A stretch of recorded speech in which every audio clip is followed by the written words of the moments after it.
Listo, licenciado.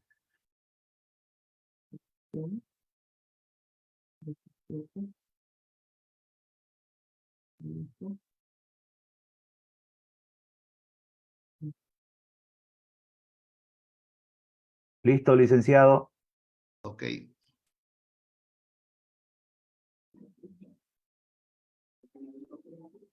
Muy buenas tardes, apreciados colegas que nos acompañan hoy día por la plataforma del Zoom del Colegio de Auditores o Contadores Públicos de Bolivia, el KUB. Queremos, a nombre del Comité Ejecutivo, darle la más cordial bienvenida a todos y cada uno de los colegas, rogándoles, por favor, silenciar sus micrófonos. Le han pasado el código, me han avisado. Pero pregúntele si ya está conectada, a ver. Bien. Agradeciéndoles a todos los colegas, por favor, pueden prender su cámara, pero cerrar su micrófono. Vamos a dar inicio reiterándoles nuevamente a nombre del Comité Ejecutivo Nacional la más cordial bienvenida a esta videoconferencia técnica que hemos venido a denominar validez del crédito fiscal de facturas emitidas por el proveedor posterior al hecho generador, con un contenido que abarca al menos lo que significa el periodo de nacimiento del hecho imponible, es decir, del hecho generador, fecha de emisión de la factura o nota fiscal, derechos y obligaciones de vendedores y compradores. Permítanme también saludar, darle la bienvenida y pero especialmente agradecerle a nuestros expositores que hoy día van a estar desarrollando esta importante temática, al querido colega y amigo Alain Peña Fuentes, que nos acompaña desde la ciudad de Cochabamba. Muchas gracias, Alain, por estar una vez más con el KUB, atendiendo los requerimientos de los colegas de todo el país.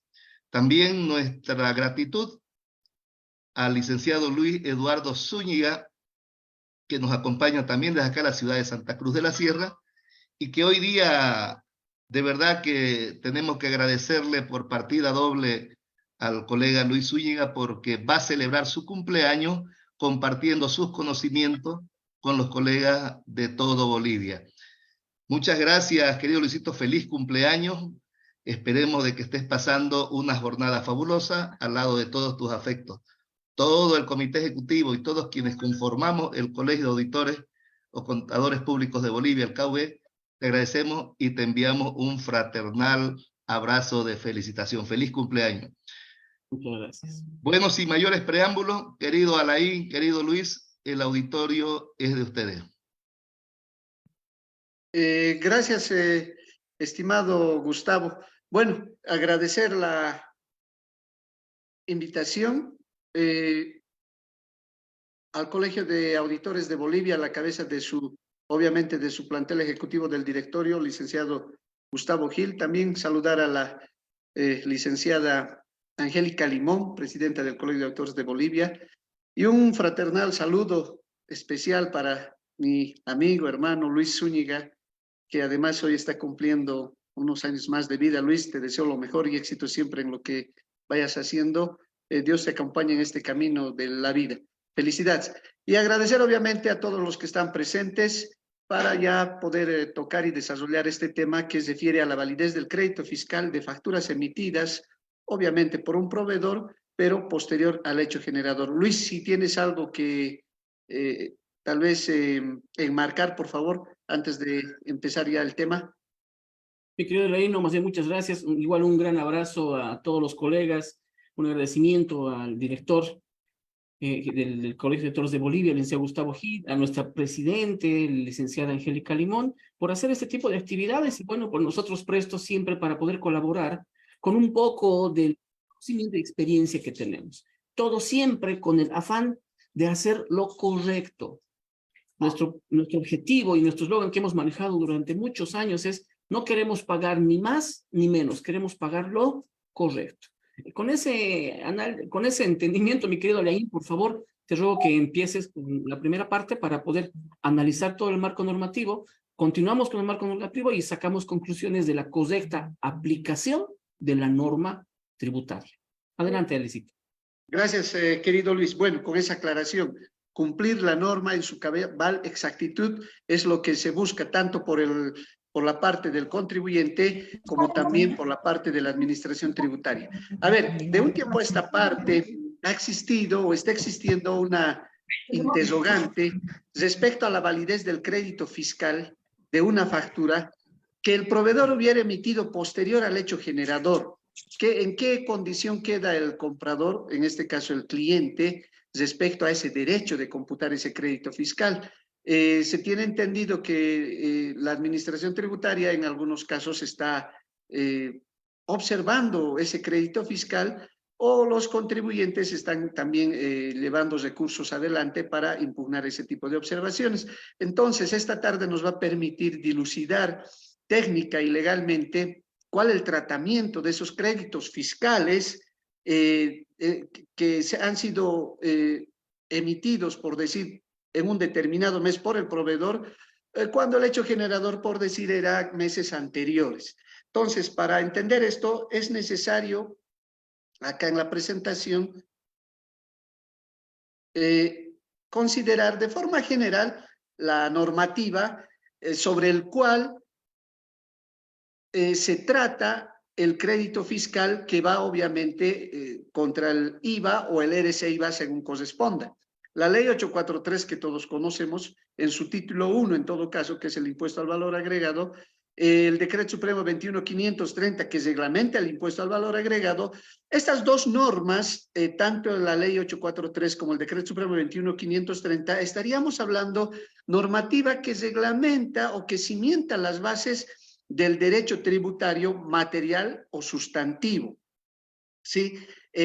Subsidiariamente se tiene la resolución, obviamente, la 21, o la resolución, perdón, 11 del 2021, que es el sistema de facturación actualmente vigente, la resolución 17 del 2015, que se refiere al tratamiento de los documentos fehacientes de pago en operaciones arriba de 50.000 o iguales. Se tiene la resolución 31 y 33 del 2016, que reglamenta el tratamiento de imposición de sanciones en la vía, obviamente, en el ámbito administrativo. Estas últimas 4 normas, que son resoluciones emitidas por la Administración Tributaria Nacional, en este caso el Servicio de Impuestos Nacionales, estaríamos hablando de una normativa que es base, obviamente, también, sin embargo, es formal o adjetiva, lo que se refiere que es complementaria a las normas sustantivas que hemos mencionado, que estas normas no pueden ir más allá de lo que dice las normas tributarias sustantivas. Con esa descripción legal pasamos a analizar cuáles son los requisitos de forma sucinta para que un determinado contribuyente, una determinada empresa, considere válido para el crédito fiscal su factura de compra. Los requisitos son 5, y estos requisitos vamos a ir viendo que están sustentados tanto en la norma sustancial como en la norma formal, como hemos señalado anteriormente, y además estos requisitos están establecidos ya en doctrina tributaria, y no solo en doctrina tributaria, en bastante jurisprudencia que hacen prácticamente el marco normativo que rige la relación jurídica tributaria sujeto activo, sujeto pasivo. Tenemos exigencia 1, que se refiere a la factura original, es decir, requisito 1, existencia de la factura original. El requisito 2, la compra debe estar vinculada con la actividad por la cual el contribuyente es responsable del gravamen. En otras palabras, esa compra debe estar relacionada con la actividad gravada para generar, obviamente, el crédito fiscal. Requisito 3 es que la transacción tiene que estar efectivamente realizada. Tiene que haber un hecho real o cierto de la transacción. Es decir, que esa operación o esa factura, la que estamos analizando, esa factura no tiene que haber nacido en un hecho ficticio o en una operación simulada, sino que la operación haya tenido que suceder realmente. ¿Qué operación estamos hablando? Obviamente, venta de bienes o prestación de servicios. Hechos que generan la obligación tributaria para el vendedor, por un lado, de emitir la factura y pagar el impuesto que le corresponda, y para el comprador, por otro lado, el derecho al cómputo del crédito fiscal. Se tiene el requisito 4, que se refiere a medios fehacientes de pago en operaciones iguales o mayores a 50.000. Sin embargo, este requisito, si bien está desglosado acá en la diapositiva que estamos viendo, se subsume de forma intrínseca, si vale el término, en el requisito 3, transacción efectivamente realizada y la existencia de la transacción en compras y o ventas de bienes o servicios, obviamente. ¿De qué manera se subsume? El medio fehaciente de pago es un documento material, obviamente, que va a demostrar la realización de la transacción, además, en cumplimiento del numeral 11 del artículo 66 de la ley 2492, con operaciones arriba de 50.000, obligadamente tiene que tener su medio fehaciente de pago. De lo contrario, vean ustedes acá, se presume, dice, si no tiene un medio fehaciente de pago, una operación de arriba de 50.000 o igual, la norma, la ley señala, se presume la inexistencia de la transacción. Es como que el requisito 3 no se hubiera cumplido en esos casos. Es de esa forma que el requisito 4 y 3 podemos juntarlos, si vale el término, y esto se demuestra con la documentación que genera la operación. Y el requisito 5, que se refiere a cumplimientos formales, que también es un requisito respecto al derecho que tiene el contribuyente para generarse el crédito fiscal, obviamente que la factura tiene que cumplir estas formalidades respecto a lo que haya establecido la misma administración tributaria o tal vez la norma sustantiva según corresponde. Este requisito 5, de la misma forma que el 4 y el 3, se subsume en el requisito 1. Si existe la factura original, obviamente la factura original tiene que cumplir todas las formalidades establecidas en norma para generar el crédito fiscal. Entonces, estuviéramos resumiendo en 3 requisitos: existencia de factura original con el cumplimiento de las formalidades establecidas en normas administrativas. Requisito 2, compra vinculada con la actividad gravada, por la cual resulta responsable el contribuyente. Eso está en la ley 843. Y la transacción efectivamente realizada, de la misma forma, está establecida en la ley 843. Muy importante acá. Habíamos hablado de existencia de factura original, pero tal vez a alguno de los colegas o presentes de forma virtual estén imaginándose o pensando, se haya venido por la cabeza, pero ¿qué hay de las facturas en línea, de las electrónicas en línea? ¿Acaso tiene factura original? Y la respuesta es sí, la factura es original. La diferencia es que la factura original en los casos de facturación en línea es formato digital, no formato digital, es un medio digital. Entonces estaríamos concluyendo que todas las modalidades de facturación actualmente vigentes, inclusive anteriormente vigentes con la resolución 21 del 2016, sí tenían el original, ya sea en físico, según el tipo de modalidad, como en este caso las manuales, prevaloradas, impresas y computarizadas FB, la factura original se evidencia en físico, ¿sí? En cambio, las facturas electrónicas en línea, computarizada en línea, prevalorada en línea o portal web en línea, el original se evidencia en digital. Es más, estas facturas, si bien su original es en digital, pueden ser impresas en un formato gráfico que hace a la vez de una especie de factura en físico. Por tanto,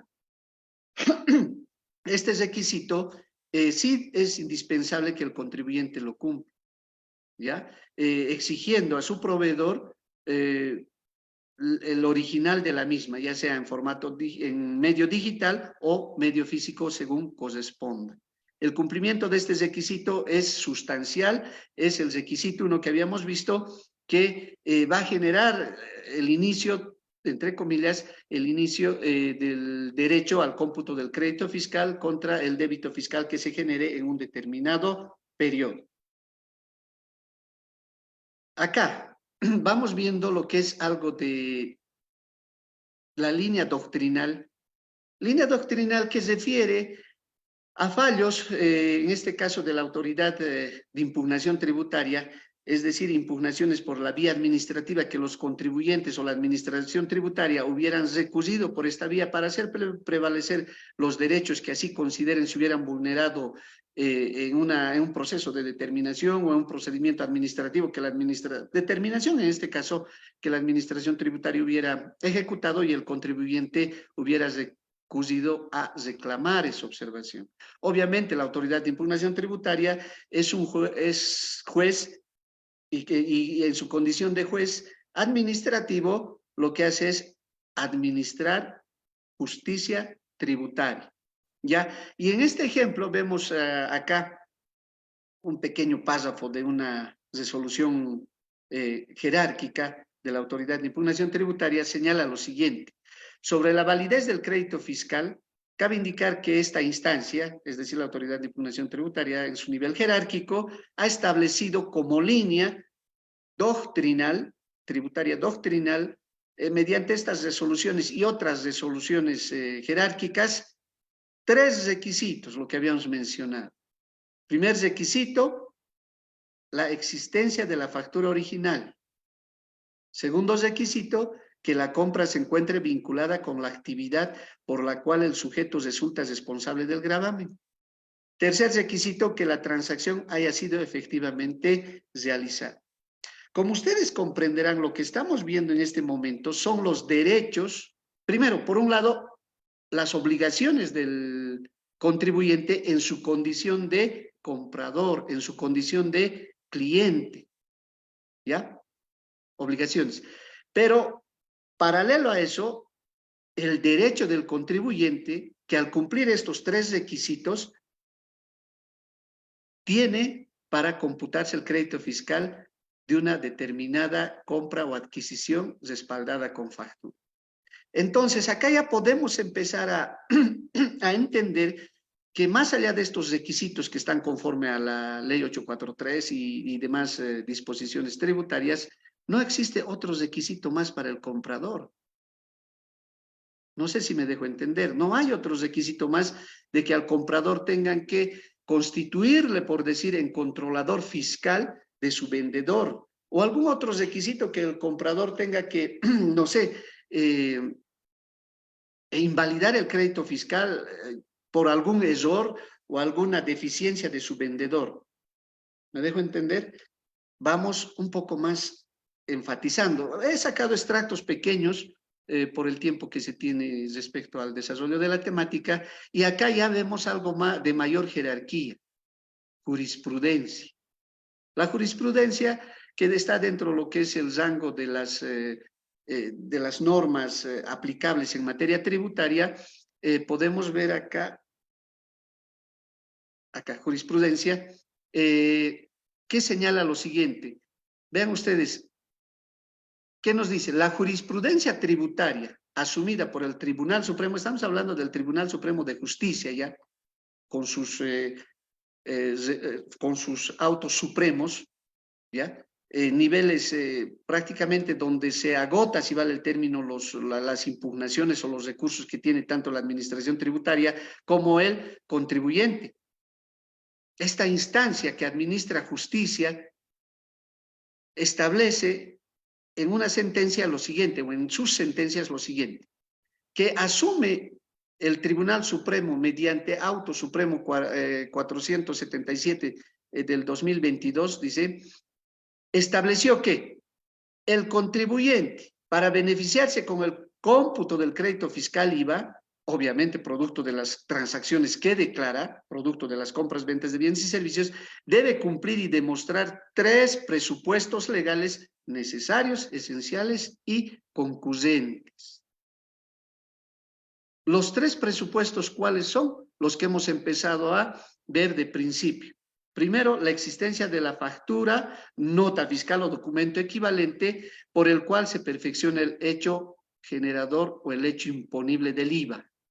Y acá está la normativa. Entonces, estos 3 requisitos están establecidos. El primer requisito podemos ver en el inciso A, artículo 4, inciso A, artículo 8 de la Ley 843.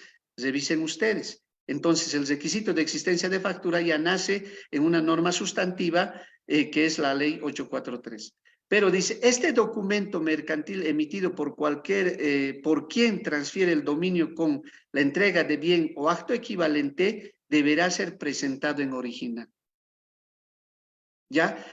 Esta sentencia, en este apartado, es concordante, coherente o congruente con la doctrina que establece la Autoridad de Impugnación Tributaria inclusive, que en ambos casos está conforme a lo que establece la ley 843. Requisito 2, que la compra o adquisición tenga vinculación con la actividad gravada.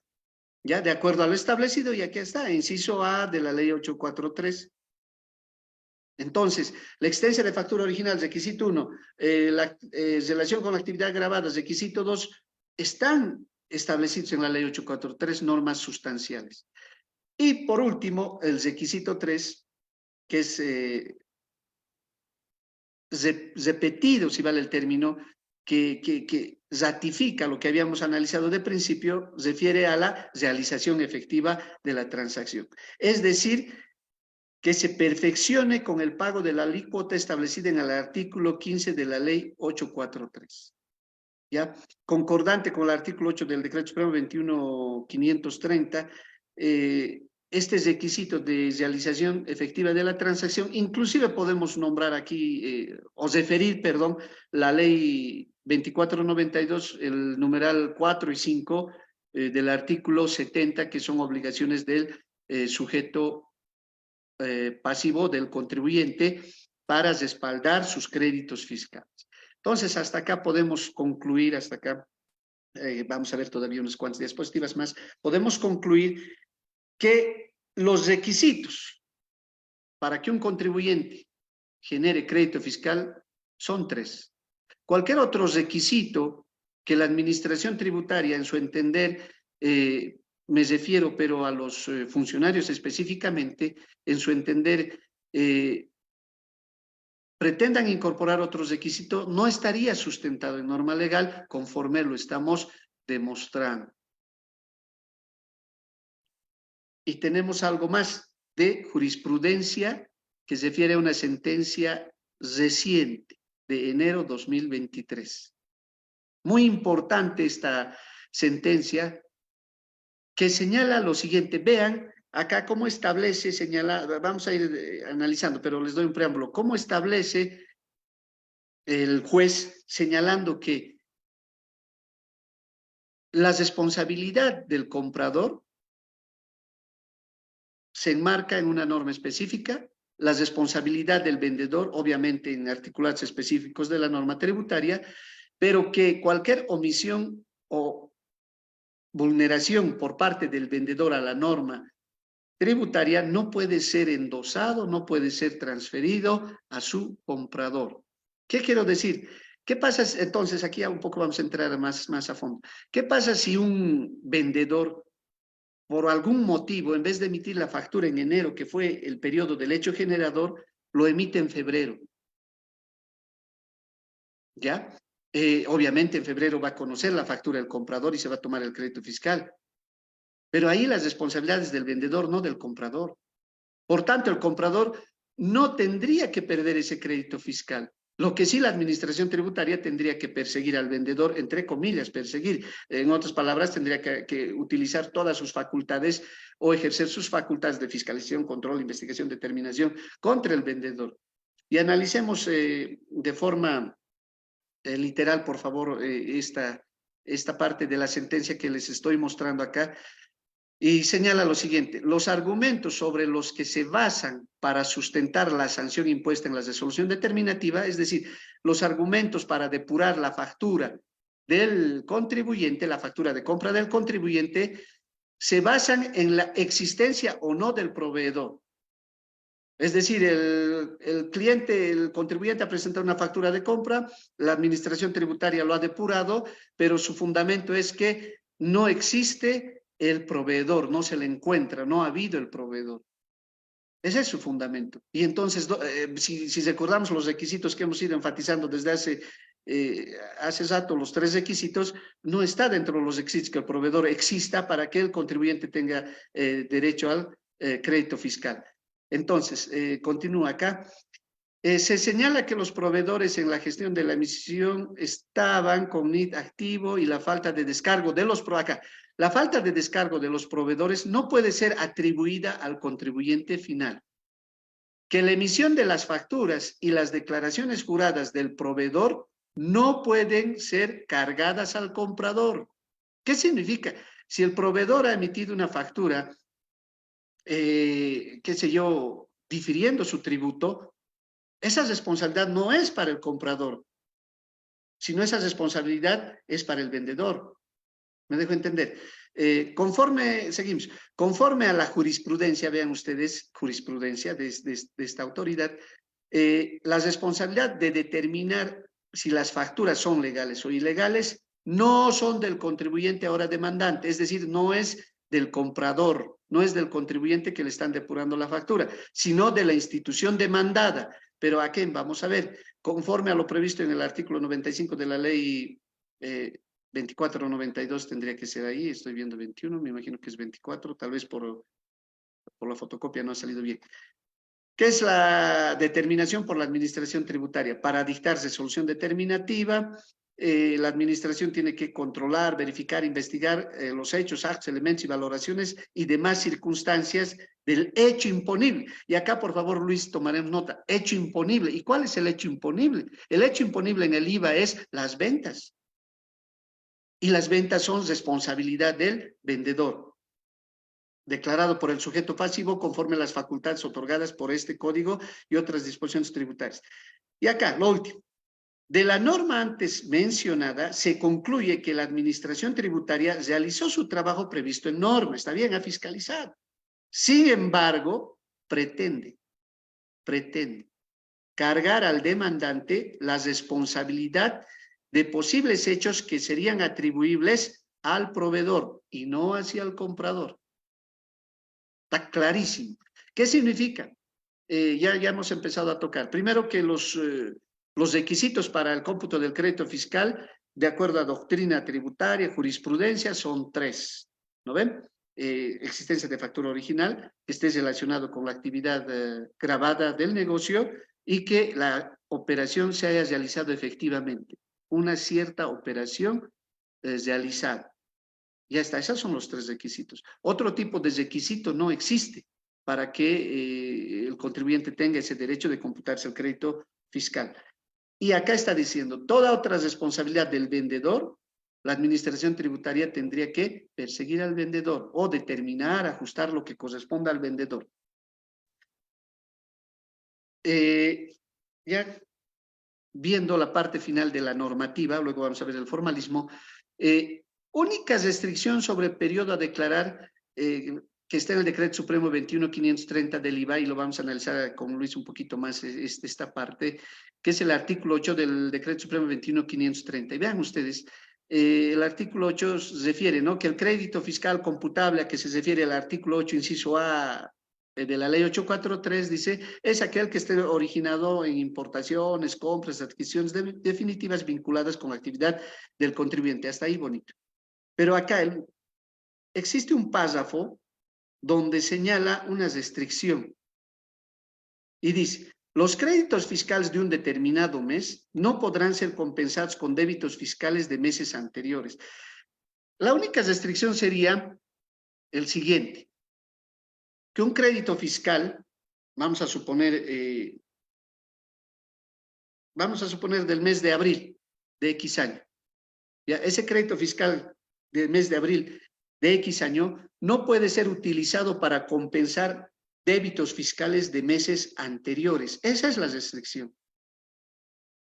Cosa que no se ajusta a una observación de un crédito fiscal, de una factura de compra que el proveedor haya emitido posterior al hecho generador. No sé si me estoy dejando entender. No se ajusta ese caso o ese ejemplo a esta restricción, sino que le está diciendo al contribuyente, a los contribuyentes le está diciendo, si usted tiene un débito fiscal, vamos a hacer otro ejemplo, si usted tiene un débito fiscal en enero, no puedes traer créditos fiscales futuros al mes de enero. Eso le está diciendo.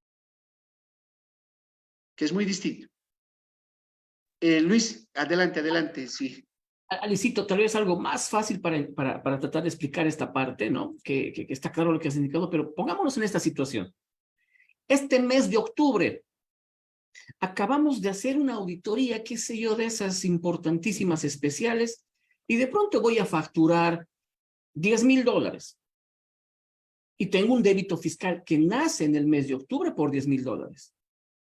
Tomando en cuenta lo que estabas explicando de esos créditos fiscales que no pueden compensarse con débitos fiscales de meses anteriores, es como que yo estoy planificando, qué sé yo, realizar una compra muy importante, pero con los plazos que tengo, podría esa compra recién perfeccionarse en el mes de noviembre.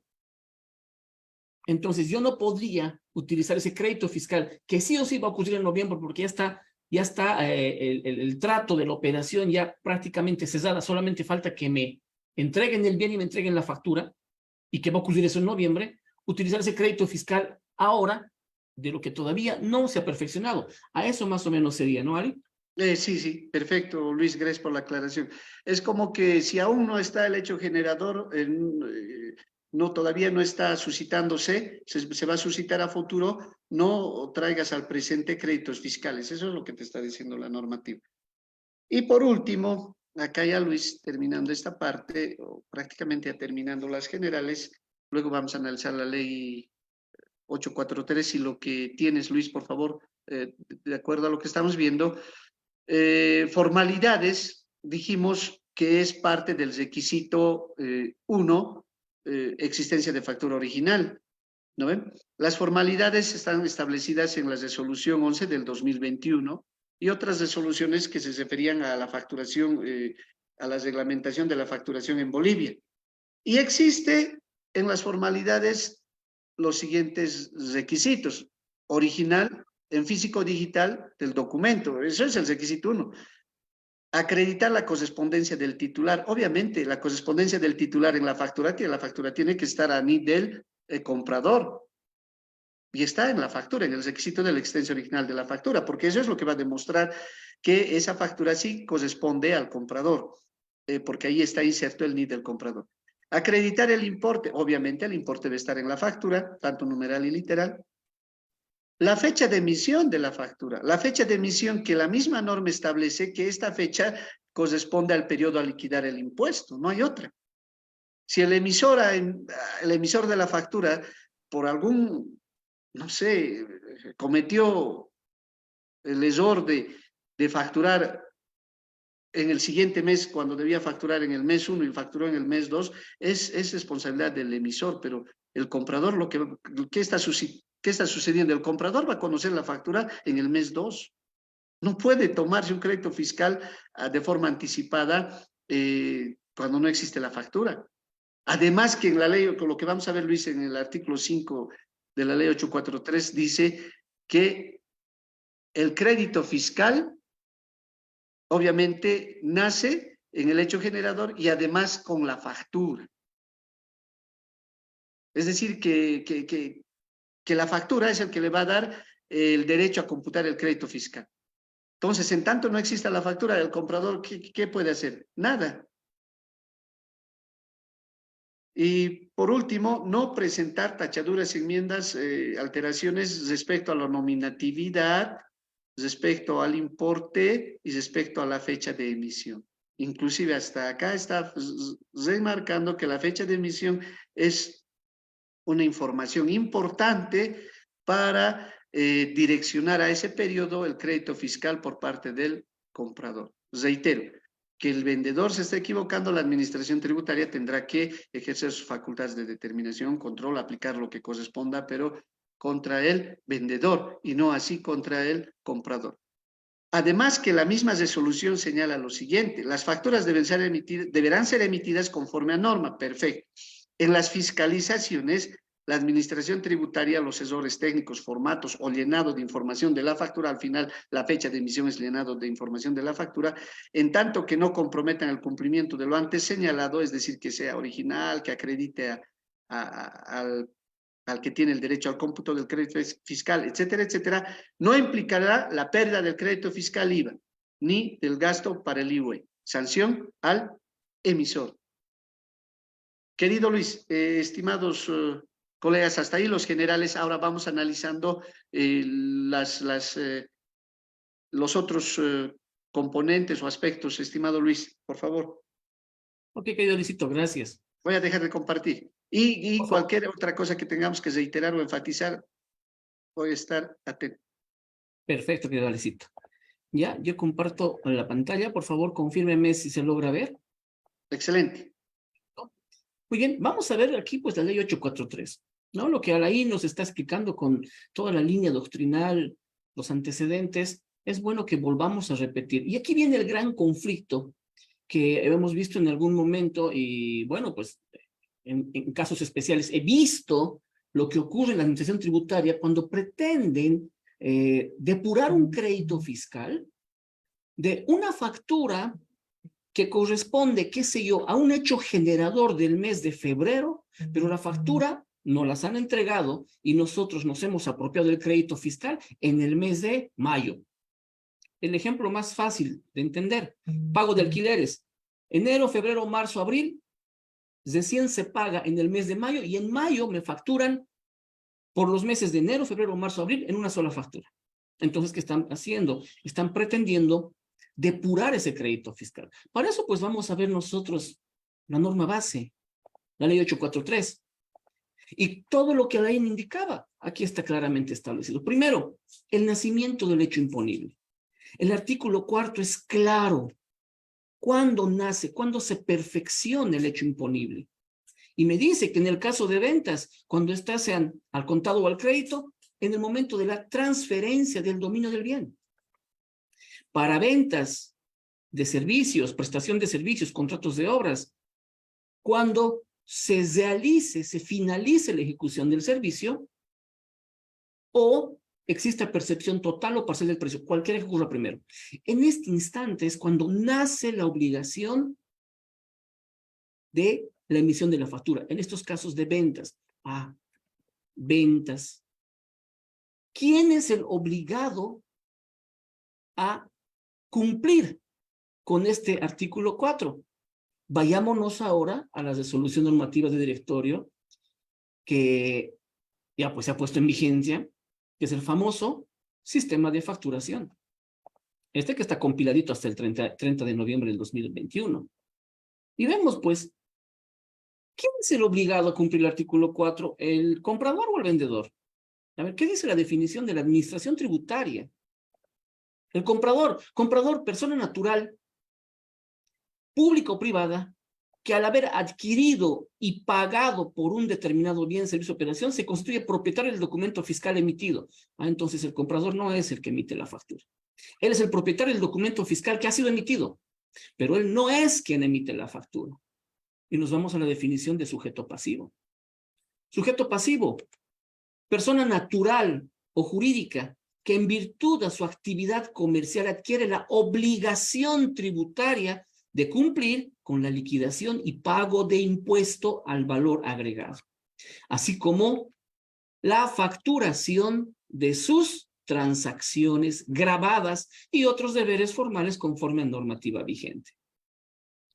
Entonces, ¿quién es el obligado a emitir la factura? El sujeto pasivo del IVA, que en este caso se constituye en el vendedor, esa persona que está ejerciendo la actividad comercial, quien tiene la obligación tributaria de liquidar el IVA por cumplir su actividad comercial.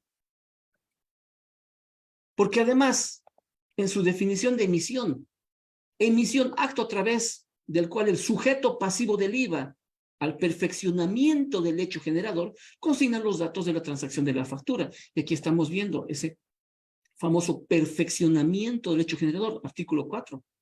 Por eso es que en una operación de compra-venta, el vendedor, el sujeto pasivo del IVA por su actividad comercial, es el que está obligado a emitir la factura cuando existe el perfeccionamiento del hecho generador, en caso de venta de bienes o prestación de servicios. Vámonos un poquito más allá. La base imponible, para que quede bien claro. Artículo 5º. Constituye una base imponible el precio neto de venta de los bienes muebles, inmuebles, contratos, prestaciones de servicios, cualquiera fuera su naturaleza, consignado en la factura o documento equivalente. Entonces, la base imponible del IVA se encuentra consignado en la factura, tal cual como la INE establece. Continuemos. Luisito, perdón, terminas el débito y luego, por favor. Claro, perfecto. Y entramos al débito. ¿Qué dice el artículo 7º?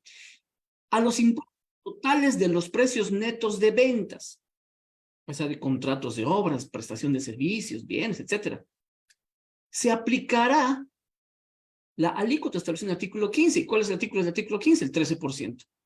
Entonces, la base imponible del IVA nace en la factura emitida por el sujeto pasivo vendedor que tiene que cumplir con la obligación de tributar el IVA. ¿Continuamos con el crédito fiscal IVA o quieres aclarar? Luis, hasta ahí, por favor. Lo siguiente, hasta acá estamos viendo obligaciones del vendedor, del proveedor. Y esto está clarísimo. El IVA se determina sobre las ventas. ¿Sí? Hasta ahí es la obligación. El crédito fiscal es una deducción, como ya lo vamos a ver, lo va a explicar Luis, es una deducción contra el impuesto. El impuesto no sale, estimadas colegas, de la diferencia de las compras menos las ventas, que si bien matemáticamente podemos hacer ese cálculo y obviamente llegas al mismo resultado, pero por norma el impuesto se determina de las ventas netas. Y tanto la facturación como la determinación del débito fiscal, de la base imponible y la determinación del impuesto es del vendedor como vendedor. Ahí el comprador no participa en esa responsabilidad, en la emisión y generación del débito fiscal. No es su responsabilidad. Recién viene ya la responsabilidad del vendedor que en condición de derecho habla el derecho a deducirse contra el débito fiscal los créditos fiscales de su compra. Gracias, Luis. Alecito, gracias. Justamente, ¿de quién es la obligación de emitir la factura cuando corresponda, cuando se perfeccione el hecho generador? Del emisor, del vendedor. En todo ese proceso no existe obligación alguna del comprador. El comprador que tiene derecho, aquí viene, cuando hablamos del crédito fiscal, artículo 8º, de ese impuesto determinado por aplicación de lo que se dispone en los artículos precedentes, los responsables restarán el importe que resulte del monto de las compras. Entonces, como la IN claramente especifica, las obligaciones de la emisión de la factura, la generación en base a la base imponible de ese impuesto es del vendedor. No se le atribuye nada al comprador. Por lo tanto, esta obligación de emisión de factura es del vendedor. Si el vendedor no cumple con el perfeccionamiento del hecho generador, ¿de quién es la atribución? ¿De quién es el incumplimiento? Del vendedor. Yo como comprador, ¿qué puedo hacer? ¿Le obligaré a que me emita la factura? A ver, obliguen. ¿Es mi atribución como contribuyente el obligar a que cumplan las normativas o es la obligación de la administración tributaria? Es facultad de la administración tributaria. Por eso es que al final, como dice Ali, esa diferencia entre débito y crédito fiscal es la que precisamente genera, si es que la diferencia entre débito fiscal es un saldo a favor del fisco, se tiene que emposar en los plazos que establece la norma. Y si es a favor del contribuyente, ese saldo voy a utilizarlo para actualizarlo con mantenimiento de valor en la siguiente liquidación. Entonces, la ley atribuye claramente las obligaciones de las dos personas que actúan en una transacción, comprador y vendedor. Continuando con el análisis del sistema de facturación, tenemos que ir a ver, pues, qué dicen los efectos tributarios. ¿Cuándo se puede apropiar uno el crédito fiscal? Y está en el artículo 50 del sistema de facturación de la resolución normativa directoria 102111, actualizada, ¿no? Y nos vamos pues a la fecha de emisión. El quinto punto que establece el artículo 50, primer parágrafo. ¿Qué dice? Que para apropiarme del crédito fiscal, una condición es consignar la fecha de emisión. Y esta se encuentra dentro del periodo a liquidar el impuesto. No dice que es la fecha de perfeccionamiento del hecho generador. Si bien la norma establece en todas partes que la emisión de las facturas tiene que cumplirse al perfeccionamiento del hecho generador, para mi apropiación del crédito fiscal no existe condición alguna, ni en la ley, ni en los decretos supremos o reglamentarios, ni en las resoluciones normativas de directorio de impuestos, que diga que para apropiarme el crédito fiscal tiene que estar necesariamente en el periodo que se perfecciona el hecho generador. Esa es la principal conclusión a la que tenemos que llegar. Exacto. Es la principal conclusión, como la ley nos ha mostrado en la jurisprudencia. El proveedor no tiene por qué pagar, por qué hacerse cargo de las acciones del vendedor. El comprador, sí. El comprador no tiene por qué hacerse cargo. El vendedor se hará cargo. La administración tributaria, pues, tendrá que ver de qué forma va a sancionar el no cumplimiento de la emisión de la factura cuando estaba obligado a emitir la factura. Ahora ahí, Alicito, viene una pregunta súper importante. Aquí sabemos que hay una contravención si es que yo no emito la factura, ¿verdad? No emito la factura. Sí, sí. Obviamente, si el vendedor no emite la factura, tiene sus consecuencias, ¿no? Clausura, etcétera, etcétera. Ahora, ¿qué pasa si el vendedor emite una factura posterior al hecho generador? La administración tributaria tendría que aplicar sus facultades y ver cuál es el efecto tributario contra el fisco que ha tenido esa situación y ajustar lo que corresponda. Hay que dejárselo a la administración tributaria porque no quiero decir qué es lo que deben hacer, aunque lo conozco lo que deben hacer, pero tienen que, como quien dice, ajustar o determinar lo que corresponda al vendedor y no así al comprador. Entonces, querido Luis, como conclusión en esta parte, mi conclusión sería, y luego te cedo para tu conclusión, es lo siguiente: que no existe norma tributaria que respalde la depuración del crédito fiscal a favor del comprador de una factura o de alguna factura que el vendedor hubiera emitido posterior al hecho generador. Si así sucediera, la observación, por decir, sería observación sin fundamento legal. Y obviamente se va a ir viendo, y seguro ya hay impugnaciones, y en los fallos, etcétera, etcétera. Por tanto, es mejor evitar, ¿no? Lo que siempre digo, innecesarias burocracias, innecesaria utilización de recursos para querer observar algo que no es observable en materia legal.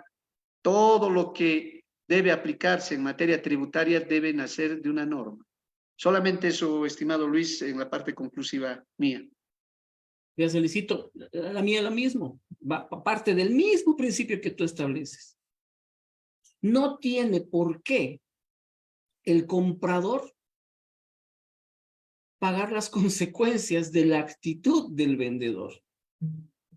Nosotros cumplimos con lo que la misma norma establece, con lo que el mismo sistema de facturación en línea ha puesto en vigencia. Yo voy a apropiarme del crédito fiscal de la factura en el periodo en el que me han emitido esa factura, independientemente de que el emisor haya cumplido o no con el perfeccionamiento del hecho generador. Ya la administración tributaria tendrá que ver sus facultades de ver cómo corregir ese incumplimiento. Pero a nosotros, como compradores, no pueden atribuirnos acciones, casos que no nos corresponde, que es de otro tercero, que es el vendedor. Esa sería la conclusión también que saco en este punto. Estimado Gustavito, con eso ya nosotros habríamos concluido con este análisis y las conclusiones contundentes bajo marco normativo para la aplicación y la correcta determinación del IVA en este caso, y también de los derechos y obligaciones que tenemos como contribuyentes, tanto como sujetos pasivos, vendedores como compradores. Muchas gracias, Luis. Muchas gracias, Alain. La verdad que es una temática de permanente inquietud y preocupación de los colegas, de nuestros usuarios, ¿no? Dada la forma en que a veces actúa en su interpretación la administración tributaria, y muy bien lo dijo Alain, ¿no? Provocando situaciones que no deberían darse para evitar la burocracia de lo que significa las impugnaciones, ¿no? O los recursos a los que tiene derecho el contribuyente, tiempo y dinero, ¿no? A veces el contribuyente, por no incurrir en esos costos de tiempo y dinero, como que asume nomás, ¿no? La arbitrariedad, y eso es lo que nosotros debemos reflexionar a la administración tributaria. Queridos amigos, si ustedes tienen acceso ahí al chat, hay algunas preguntas a Luisito, Alain, y yo leeré, como estamos también directamente por la página oficial del Facebook Live, yo leeré los de los amigos que nos siguen en nuestra página del Facebook. Perfecto. Aquí tenemos una pregunta de Gustavo Adrián Arancibia y dice, ¿no? Actualmente existen casos en los que la factura impresa de presentación gráfica, primer error, no es factura, eso que nos entregan, ese documento que nos entregan cuando nosotros realizamos una compra, y es facturación en línea. Esta es una representación gráfica, ¿no? Aclaremos eso, no es factura. Cuando esa representación gráfica es diferente a la factura en línea por algún dígito en el código CUF, por mostrar descuentos diferentes o por importes que varían de 1 a 9 centavos, generando así observaciones en procesos de fiscalización del SIN. Sin embargo, el SIN solo está tomando en cuenta la factura en línea y no considera factura impresa, pese a demostrar que en el fondo el problema del sistema de facturación es del proveedor. ¿Qué opinan o sugieren lo siguiente? La verdad, es normal, ya por la cantidad de información, por ejemplo, en estaciones de servicio que generan, mi factura del 5 de enero, digamos, aparece en el SIAT con fecha de 10 de enero. Entonces, aclaremos bien. La factura en línea, la factura en sí, es la que ha sido registrada en la base de datos. Lo que nos han entregado es una representación gráfica, este papelito. No es factura. La validez del documento es la que ha sido registrada en la base de impuestos. Por lo tanto, yo tengo que tomar como válido ese documento de la base de impuestos. De que tienen problemas, como les digo, en estaciones de servicios, en empresas que tienen gran cantidad y masiva emisión de operaciones de facturas, sí, porque pueden emitir, hay un problema en impuestos, en el internet, en lo que se quiera, pero esas son representaciones gráficas, son documentos emitidos en contingencia, son fuera de línea. Y cuando el momento en que se recupera el internet, recién se va y se registra masivamente. Y ahí puede ocurrir esos cambios que se tienen electrónicos. Así que mi estimado colega Gustavo, Adrián, se tiene que tomar en cuenta las facturas que han sido registradas en la base de impuestos. Esas son las facturas originales válidas. Muy bien. De nuestra página oficial, Gabriel Montaño, el colega Gabriel Montaño, imagino que para Alain, que mencionó doctrina y jurisprudencia al inicio de su presentación, ¿qué número es el documento de jurisprudencia o cuál sería ese documento, Alain, si lo tenés a mano? La 477, la que estamos hablando sobre los requisitos, la 477 sería Auto Supremo, la 477 del 2012. De todas formas, vamos a tal vez colgar esos datos un poco más a detalle, estimados colegas. Excelente. Para el colega Armando, también de nuestra página oficial, una consulta. En caso de la venta de un producto, si el cliente hizo el pago total de manera anticipada y nos exige la factura por el total de la venta, ¿cómo se debería proceder? Dice Armando. Bueno, en realidad, en el perfeccionamiento del hecho generador, nace la obligación cuando es venta de bienes, de productos, en este caso, cuando existe la transferencia de dominio del bien. O sea, Mi obligación es entregar la factura si es que entrego el producto. Esa es mi obligación. Ahora, que el cliente me exija la factura con los anticipos, yo no estoy obligado, pero tampoco estoy prohibido. Puedo emitir la factura. Todo depende de las políticas y la práctica sana que tengan con los clientes. Pero partamos de ese principio, ¿no? No estoy obligado, tampoco estoy prohibido. Le puedo emitir la factura. Pero, ¿qué es lo que tenemos que cumplir sí o sí? Que si le transfiero el bien, aunque no me paguen, tengo que emitir la correspondiente factura porque en ese instante nace la obligación de la emisión. Así que ahí depende de las políticas contables que implementen en su negocio. Muy bien. La colega Katy Tarifa, a ver si ustedes pueden interpretar esta consulta que nos hace. Según impuestos, dice que debemos ver que el hecho generador esté relacionado con la fuente de pago. Nos depuran al comprar por fuentes. Tal vez se refiere de que el pago como que le condiciona a la emisión de la factura. Obviamente, si es un servicio, estaríamos hablando correctamente, ¿no? Que al pago tiene que facturarse o a la conclusión del servicio. Pero si es un bien, no estaría siendo aplicable esa obligación de facturar al pago, porque ahí se constituye un anticipo en tanto no haya transferencia de dominio. En todo caso, habría que ver a detalle, ¿no? Cuál es la observación de la administración tributaria y con qué se está sustentando. Sería bueno que el funcionario le explique al contribuyente para poder también recurrir a la norma y cerciorarse si efectivamente es cierto lo que dice el fiscalizador o no es cierto o está, digamos, en su observación fuera de un respaldo legal.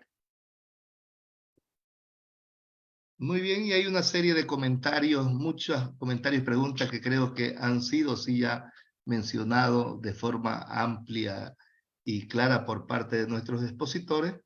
Entonces, toda vez de que estamos al final del tiempo estimado, iremos cerrando esta presentación, agradeciéndoles a todos los colegas que nos acompañan a través de la plataforma del Zoom del CAUB, y especialmente aquellos colegas que nos siguen por la página oficial del Facebook y nuestro canal de YouTube. Un saludo muy grande a nombre del Comité Ejecutivo Nacional. Con la venia de todos los queridos colegas que nos acompañan, antes de cerrar, Luisito, el CAUB tuvo a bien enviarte una tortita, a ver, queremos ver si llegó, ¿no? Si la puedes ahí mostrar, si pudiera ahí. Nos llegó sin vela. Bueno, no hay problema. La velita hubiera sido interesante que la soples, pero recibe esto a nombre del Comité Ejecutivo Nacional, de todos quienes conformamos el CAUB y todos los colegas que a lo largo y ancho del país quieren expresarte sus saludos y sus mejores vibras de que estés pasando un excelente día en compañía de tus seres queridos. Nuevamente, felicidades, feliz cumpleaños y muchas gracias por estar apoyando siempre las actividades del CAUB. Querido Alain, un abrazo fuerte hasta la yacta. Será hasta una próxima oportunidad. Muy buenas tardes a todos y que Dios nos bendiga. Muchas gracias, querido Gustavito. Y para César, quisiera terminar con esto. Si a mí me dan una factura por 5 meses de alquileres en un solo mes, yo como comprador tengo el derecho al crédito fiscal. Y con eso cerramos todo. Muchas gracias. Felicidades, Luis. Gracias, felicidades. Gracias, estimado Gustavo. Gracias. Buenas tardes. Muy buenas tardes.